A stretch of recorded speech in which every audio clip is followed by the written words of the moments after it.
Ladies and gentlemen, welcome to the 97 Republic YouTube channel, where I react to UFC news, live events, basically just anything related to the UFC. So I kindly ask that if you enjoy the video, a friendly reminder to click the like button. If you want to become a part of this channel, feel free to click the subscribe button. And if you don't want to miss out on anything, you want to stay up to date, feel free to click the notification bell. All of this really contributes to the growth of this channel. I would really appreciate it, and I hope you enjoy this one.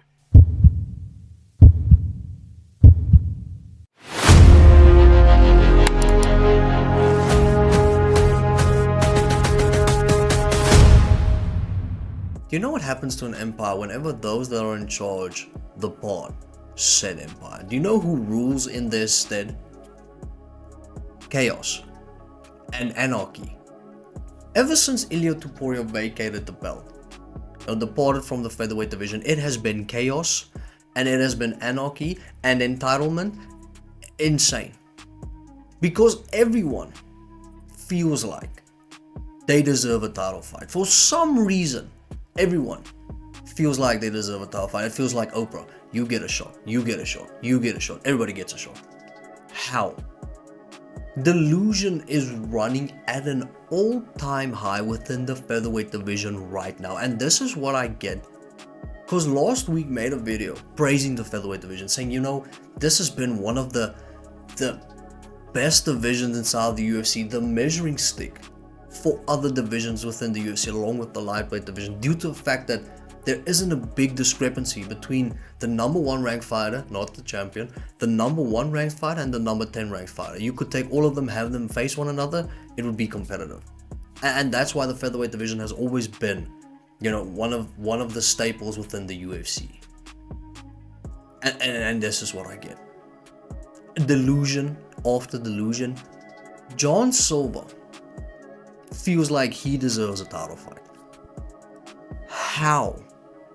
Even though I've been hyping up John Silva, made a video of John Silva, you can click that link, saying how good he is. If I wanted to showcase he's on a different level when he fought Bryce Mitchell. And I said you could take him and have him face anyone in the top 10 right now, guarantee he'll be competitive. John Silva might actually beat a lot of them. That still doesn't warrant you a number 1 title fight. You know what does? Climbing the rankings.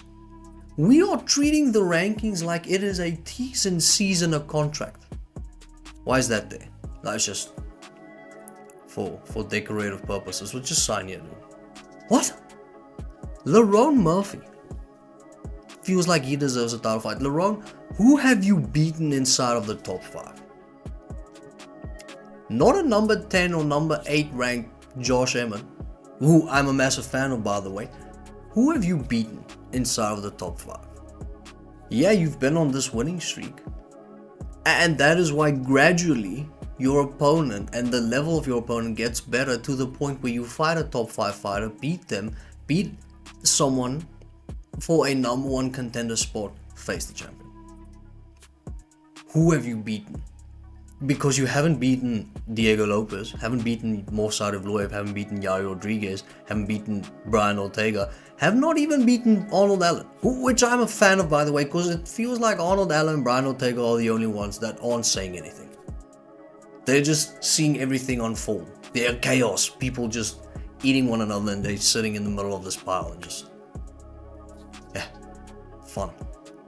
So, John Silva, not even close. And John Silva's argument was, well, he's had 5 fights, won all of them via stoppage. Movsar Evloev has had 9 fights. All of them has been via unanimous decision, which is an insane stat, by the way. But Movsar Evloev actually, he fought Diego Lopez. Yeah, he fought Diego Lopez, beat Diego Lopez. The same Diego Lopez that fought Vol for the title just this past weekend. So Movsar has a legitimate claim to be the number 1 contender.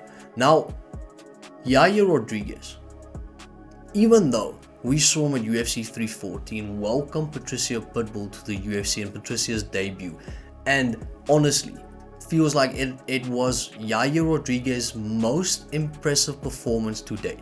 even though I'm aware that he was once interim champion of the Featherweight Division, Yair's performance over Patricio Pitbull was incredible. He disposed of Pitbull, made it look easy.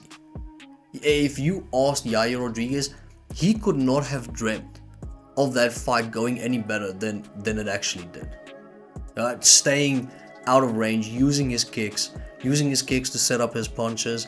He caught Patricio whenever Patricio entered, had a sloppy entry. Patricio paid for it. His punches, counter punches was really good, especially when Pitbull entered that void. And even the fact that there was wrestling involved, I think it is a bonus, because Yair actually saw how much he developed and how much he evolved with regards to his wrestling, his grappling. His wrestling defense looked really good. Takedown defense looked really good. And the fact that he was able to stand up when Patricio had him on the ground was also a massive bonus. And then in the third round, putting the cherry on top, knocking down and clipping Patricio Pitbull. I think that is the only thing that Yair would have wished that he could have capitalized on more and actually sent Pitbull out of there packing. But I mean, everything went perfectly for Yair Rodriguez, his most impressive win in the UFC, according to myself. With saying that, with acknowledging how good Yair Rodriguez was, the last time Yair Rodriguez won a fight prior to beating Patricio Pitbull was in 2023 against Josh Emmett. So prior to this Pitbull victory, Yair has not won a fight in 2 years. He lost to Volk and then proceeded to lose against Ortega. By the way, only 2 fights in 2 years as well. So even though impressive performance, would definitely say that Yair deserves it more than Lerone Murphy and John Silva, due to the fact that perennially he has been inside of the top 7, top 5. So definitely deserves it more than Lerone Murphy and John Silva. But you know who deserves it more than Yair? Movsar Evloev. Due to the fact that a massive argument was made that it should have been Movsar Evloev to fight Volkanovski, not Diego Lopes, due to the fact that Movsar has had 9 fights within the UFC, won all of them, has been, I'm not gonna say he's been dominant, but he's been really good within the UFC, hasn't lost, and people felt like he had the legitimate claim to be fighting Volk for the vacant featherweight belt. However, the reason Diego Lopes received that shot, and I am in agreement with why Diego received that opportunity, was due to the fact that he is extremely captivating, has a massive fan base, is always willing to just stand and trade. His fights are really exciting to watch, and with regards to marketing, it was just way easier. With regards to the business standpoint, you could understand why the UFC would make that fight. And when it comes to Movsar Evloev, his last fight against Aljamain Sterling, pretty close. Yeah, pretty close fight. Not a unanimous decision victory. Should have been split. And a lot of people argued that he lost that fight. So the problem is, Diego in his victories has been dominant. Movsar in his victories, not as much. He hasn't finished the fight inside of the UFC. Now, that is why I feel like Diego was warranted the number 1 spot to fight Volkanovski. Now I feel like Movsar Evloev should be next. Yeah, he should be next. He is higher ranked. He has had 9 fights inside the UFC, won all of them, ended up beating the likes of Diego Lopes. So he should be next. And I can understand Yair saying that he is more interested in the Volk fight than the Diego Lopes fight, because Yair has so much to lose when he fights Diego Lopes. Because if we remove Movsar Evloev from the equation, Yair fights Volk next. If Movsar never existed, Yair Rodriguez would face Volkanovski next. However, no, newsflash, Movsar is a real person, he exists, so he's fighting Volk next. And Yair is probably fighting the winner of that fight next. Now, if Yair had to face Diego Lopes, if he wins, the only thing he gains is fans. That's it. That's the only thing he can gain is fans and reputation. However, if he loses that number one spot to face the winner of Volk and Yair.